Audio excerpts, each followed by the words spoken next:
Hello and welcome to our Safe Lives, Shared Lives Plus webinar. My name is Ali Miller and I am the Development Officer for Domestic Abuse and Modern Day Slavery at Shared Lives Plus. And I'm joined today by Sally, Lisa and Joe, who are going to be part of our discussion. So the reason we're having these webinars is because we've been working on a pilot project between Shared Lives Plus and Safe Lives to test the proof of concept for the Shared Lives model as a possible route for women who've experienced domestic abuse.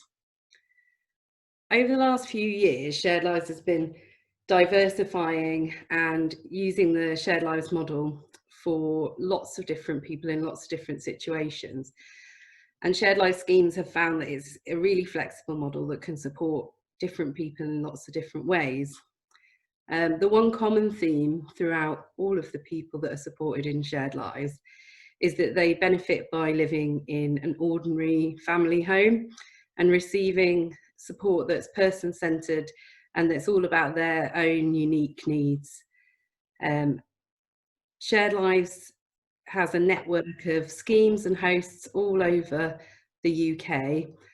But for this pilot, we've been working specifically in Shropshire and in Buckinghamshire.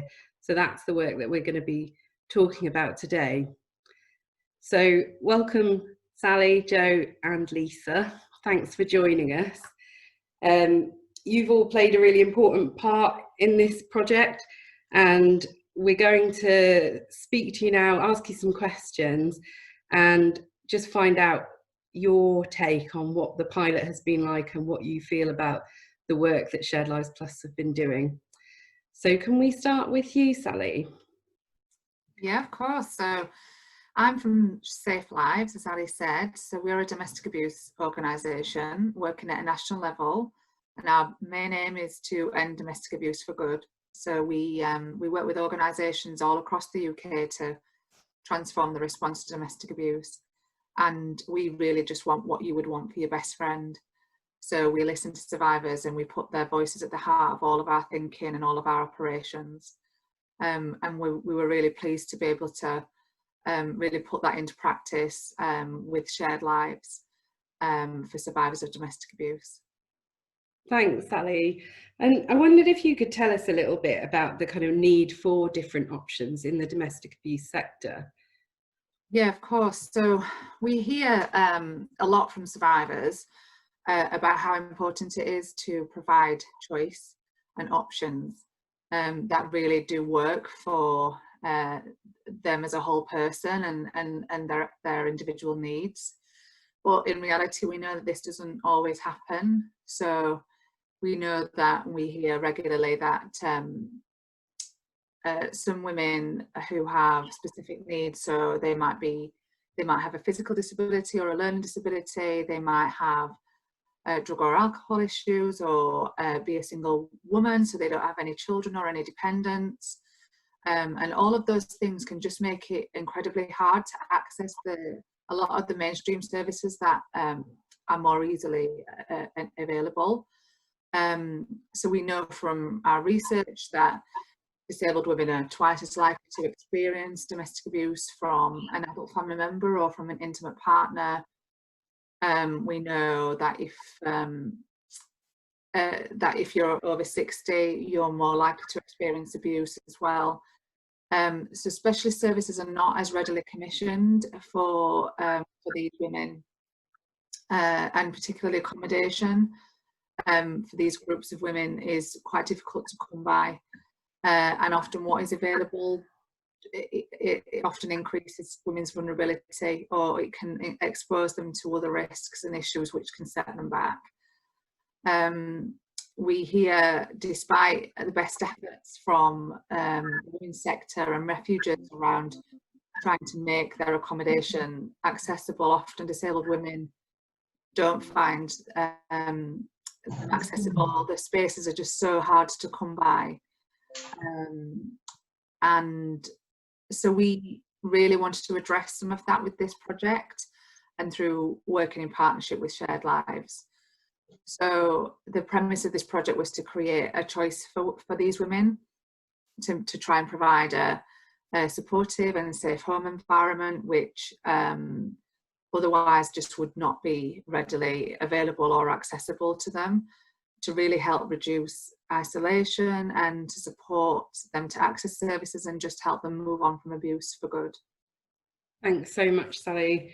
It's been a really important partnership for us because Shared Lives Plus has supported thousands of people who've got all different kinds of needs, and obviously some of those people have experienced domestic abuse, but that might not have necessarily been the reason that they were have moved into Shared Lives.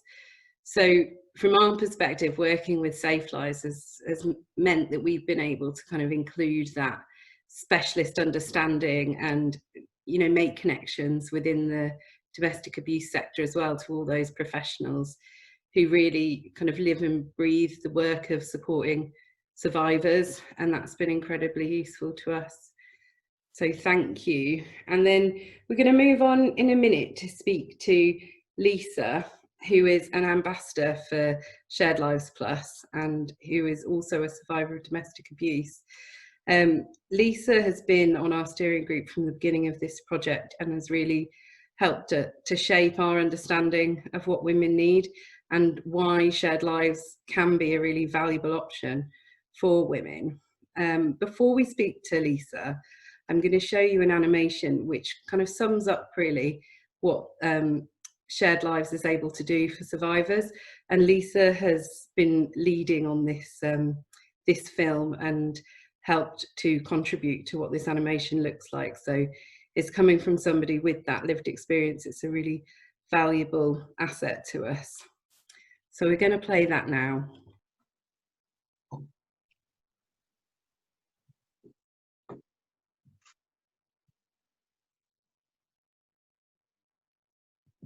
Imagine a world where you can sleep easy at night, knowing the next morning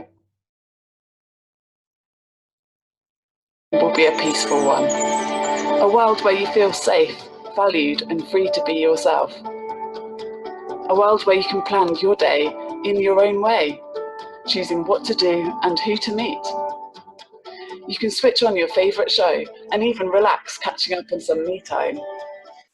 Maybe I'll go back to that cafe I liked, or if the weather is right, a picnic in the park could be quite peaceful. Shared Lives can support you to live the life you want. We have a network of hosts to stay with for as long as you need. Local Shared Lives schemes help match people, someone they get on with, someone who understands them and their situation. Shared Lives hosts help with things like attending appointments and getting the advice you need. We can help you rebuild your future by connecting you to the right people at the right time, empowering you to move on when you're ready.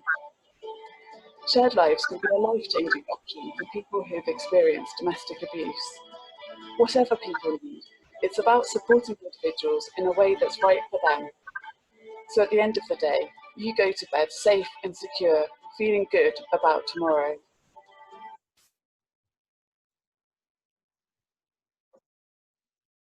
I'm afraid that wasn't perfect in being able to show you that animation, but I hope that it will be a bit of an insight to everybody watching in terms of what Shared Lives can look like. So thank you for your involvement in that, Lisa, and helping us to create it. So are you happy for me to ask you some questions now? Yep. Brilliant. So my first question to you, Lisa, is just to start at the beginning really, and find out how you came to be supported by Shared Lives. Okay, well, I was at my friend's house and I was self-servicing and sorry, I was self-serving at my friend's house because I didn't have nowhere to go, and they knew that I was struggling, so they got social workers involved, and then that's when the social worker come and seen Joe, and then Joe met up a few times with me, and then that's when I come straight into Shared Life, because it was a straight quick rush really actually as well. Your mic's gone, I can't hear you. Thanks, Lisa. Sorry about that. I wondered if you could tell us a bit about what it was like moving in with Joe, and as a survivor of domestic abuse, what difference has that made to your life? A lot, actually. At first, I was a bit scared because I didn't know Joe and stuff. I was a bit wary of Joe because I didn't know her. But then after a while to get to know Joe, then I was okay. I was safe. Felt like I belonged somewhere, and I would like feel like I can go out to go see my friends, go see my family, and then I can come home to my house where I feel safe. But when I didn't have this place, I didn't have nowhere to go or like that, I wasn't feeling safe. But Yeah. now I feel a lot safe where I am.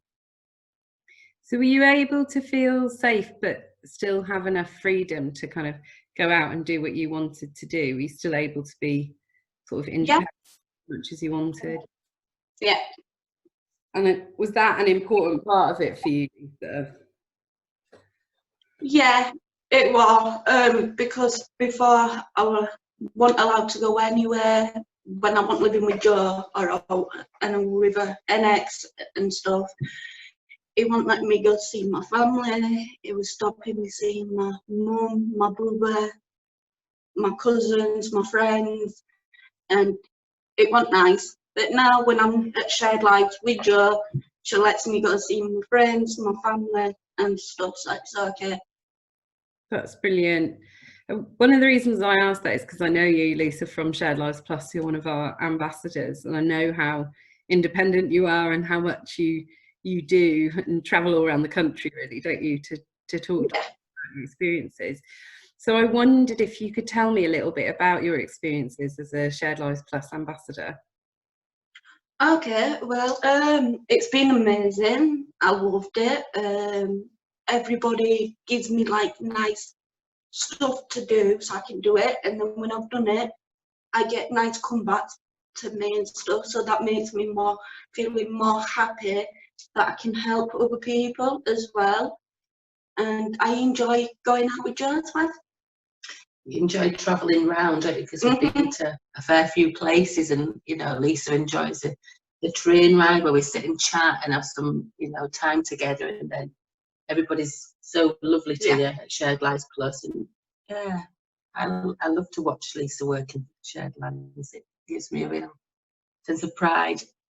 Well, it's been amazing having you as an ambassador, Lisa, and you know, you have been able to tell your story and get your message out there, and obviously that has had a really big impact on people being able to access Shared Lives, understand how it works, and maybe even have some of those fears abated a little bit by you saying about your own experience. You know, actually I thought it might be limiting and I thought it might mean that I had less freedom, but in actual fact it's been okay. I think that's an important message. Yeah. So my last question for you, Lisa, is what do you think about Shared Lives as an option for people who are recovering after experiencing domestic abuse?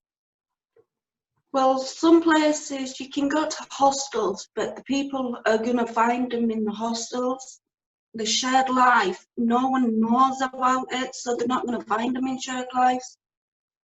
And that were a real big thing for you, wasn't it? You know, she said people know where the hostels are and they go find people. She felt much safer in a family environment and Shared Lives. And if somebody else was kind of experiencing domestic abuse, what do you think it could bring to them? So somebody wouldn't know where they were, but how might it help them to kind of rebuild, do you think? It would help them, actually. It would give them more confidence, more to breathe, and it'll help them to move forward from them. Instead of going into an hostel thinking that they're going to turn up to this hostel and they're going to be scared to going out or anything, you can come to Shared Life and you're not going to be scared to going out because no one knows where you are. Thanks so much, Lisa. That's really helpful. And Joe, we wanted to chat to you about your experience of it as well, because you've been working so closely with Lisa and she's become a part of your family home. So one of the things I wanted to kind of ask you about was how long have you been a Shared Lives carer, and how long have you lived with Lisa for now? Okay, so it's just over 5 years. 6 years. 5, nearly 6. Nearly 6 years. And Lisa was my first Shared Lives arrangement. So it was a whole new learning curve for me. And I remember the social worker calling me about Lisa and saying, she just needs some love. And I thought, oh, and then we met. And yeah, it was really sad because Lisa, she looked worn out. Life had battered her around a bit, and she looked tired and looked weary. So it was wonderful to invite her into our home and give her somewhere safe and somewhere secure where she could, as she says, just breathe and be herself rather than live in fear. Absolutely. So, Jo, what does Lisa bring to your life then? Oh, Lisa brings all kinds of stuff to my life. So she brings joy and laughter and love, and she's just wonderful. Lisa's been through a really tough time for a lot of years, and the fact that she has such a warm heart, there's no bitterness in her whatsoever. She's just such a lovely person. So she brings so much joy to us as a family, really. She gets on really well with my grandchildren and my children. She's just part of the family. That's great. So you've given us a bit of an insight into what it's been like supporting Lisa, but I wondered if that's changed in the time that Lisa's been there. Has the support you've needed, Lisa, been different? And has that changed for you, Jo? What do you think? I think,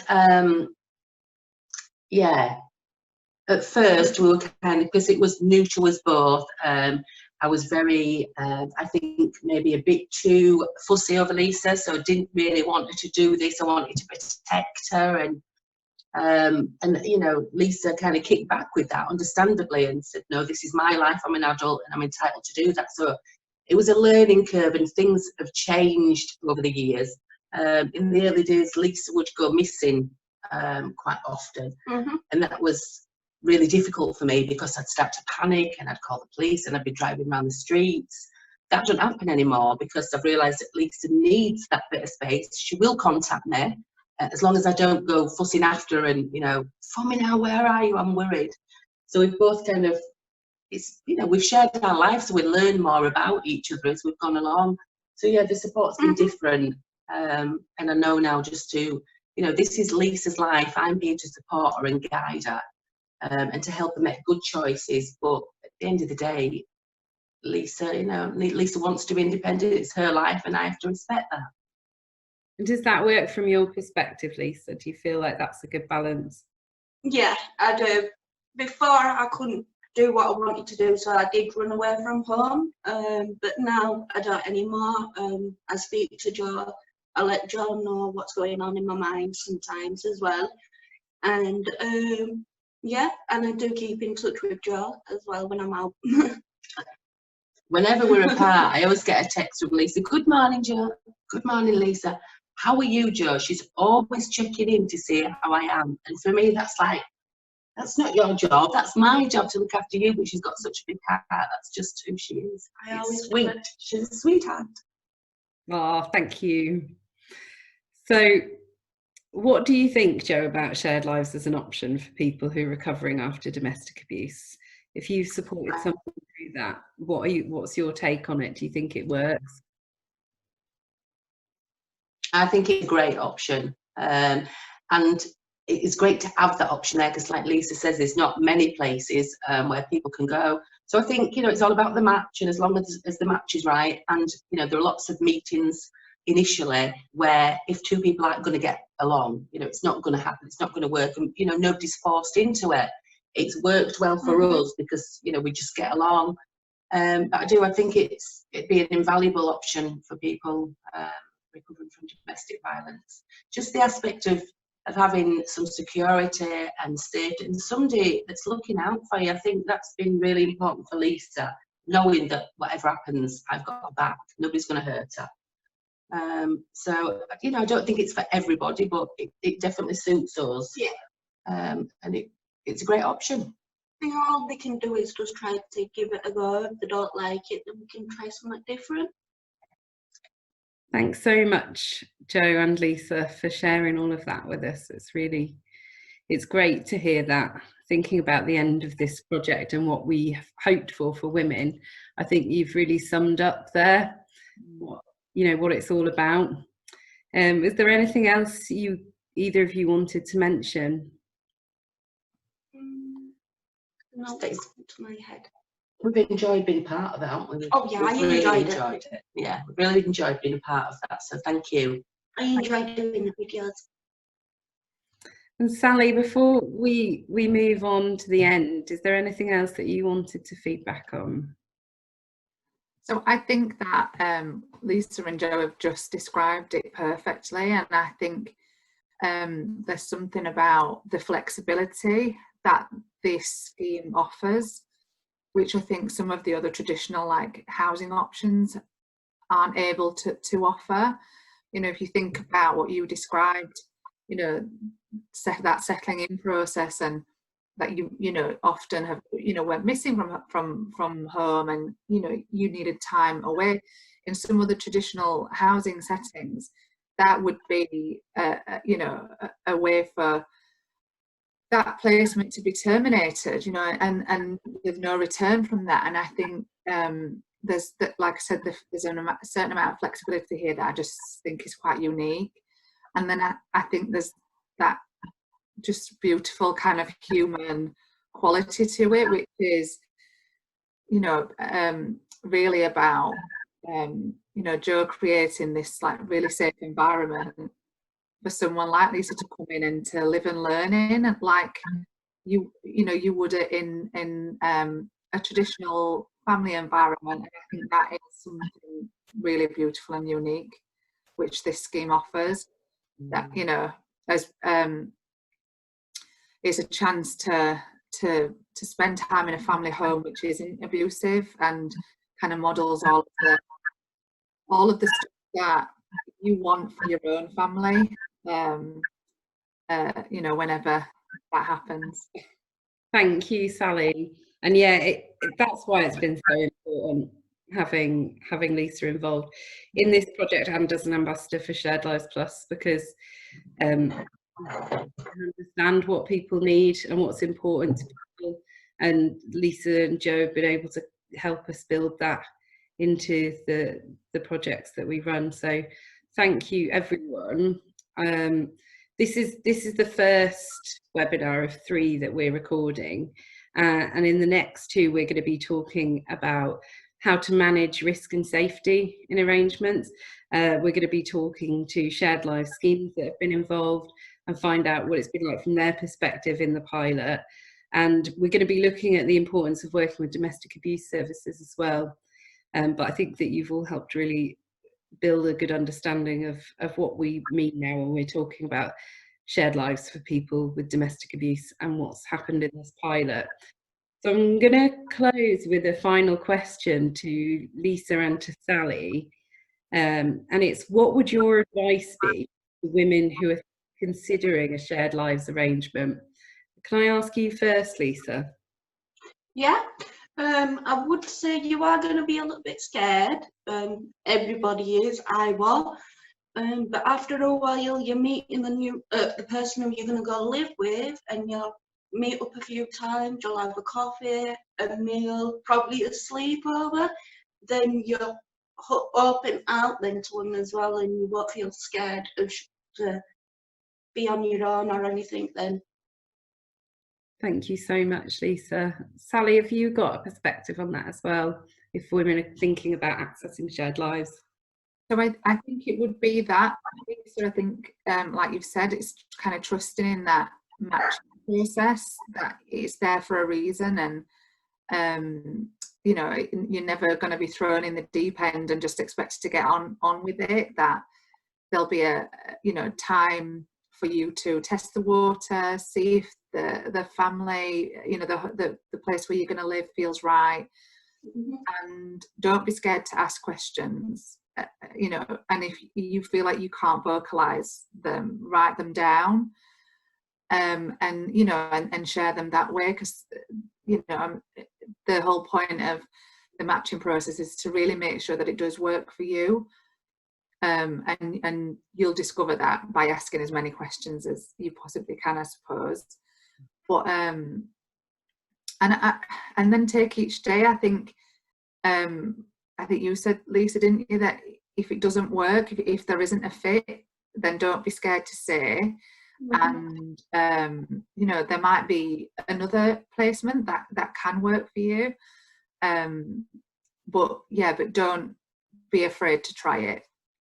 Because it could be the key to unlocking this kind of just a new future for yourself.